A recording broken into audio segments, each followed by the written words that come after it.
U.S.C. News Update, Carrie, Geren, Scoggins. By now, many have heard the story of Kim Davis, county court clerk in Kentucky, incarcerated for refusing to issue homosexual marriage licenses.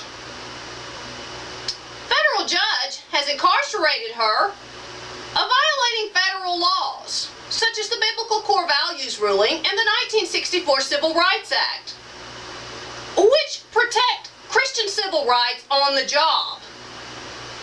That no individual should have to violate religious tenets while working.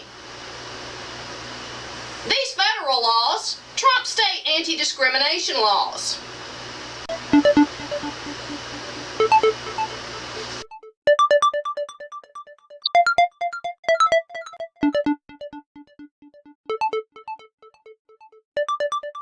County Court Clerk Kim Davis of Ashland, Kentucky, refused to issue same-sex marriage licenses, ending in a federal judge incarcerating her wrongfully. Fox News referred to her as one of the first Christians jailed since the federal Supreme Court passed the same-sex marriage ruling. Is Kim Davis the first of many political and religious prisoners here in the United States? The federal judge incarcerating Kim Davis violated federal laws that were set into place to protect Christians and those of other religious sects from having to be forced to violate religious tenets while working on the job.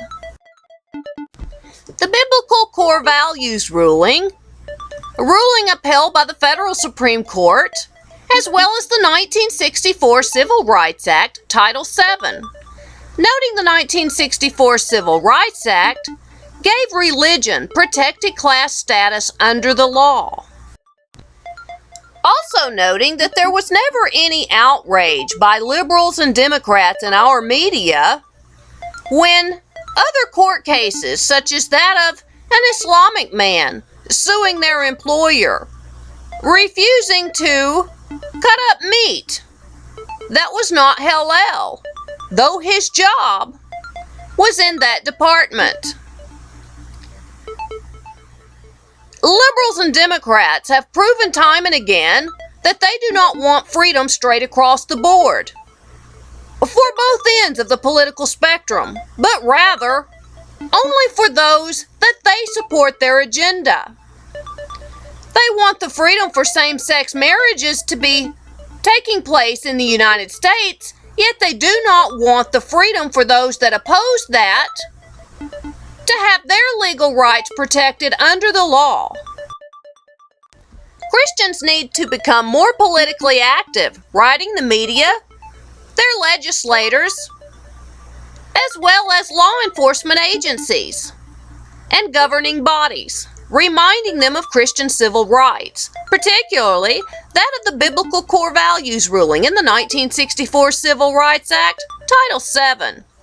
Making sure that Christian civil rights are protected on the job, in their private businesses, as well as their religious groups and their ministries, their churches, and their life at home.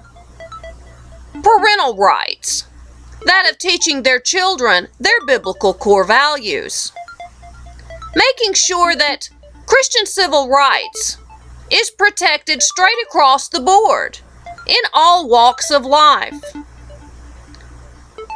reminding the Democratic Party that freedom is to be for both ends of the political spectrum, including that of Christians and retaining their civil rights. Remember that Christian civil rights activism has become a teaching job, teaching the community and refuting Marxist leftist indoctrination that has taught our youth the lie that freedom is only for those that they approve of their viewpoints. Our First Amendment was for freedom straight across the board, no matter what one's views were. Political and religious censorship is on the rise as the Democratic Party makes a further push to censor out any opposing viewpoint. That's such as Chuck Schumer planning to amend the First Amendment, preventing Christians from opposing the viewpoint of that of the state or the Democratic Party.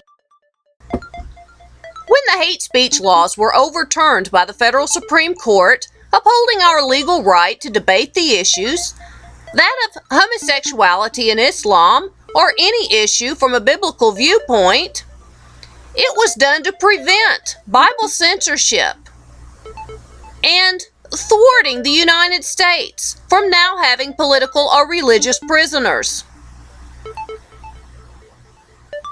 The Democratic Party has turned their eyes toward amending the First Amendment, hoping to bring in Marxist censorship.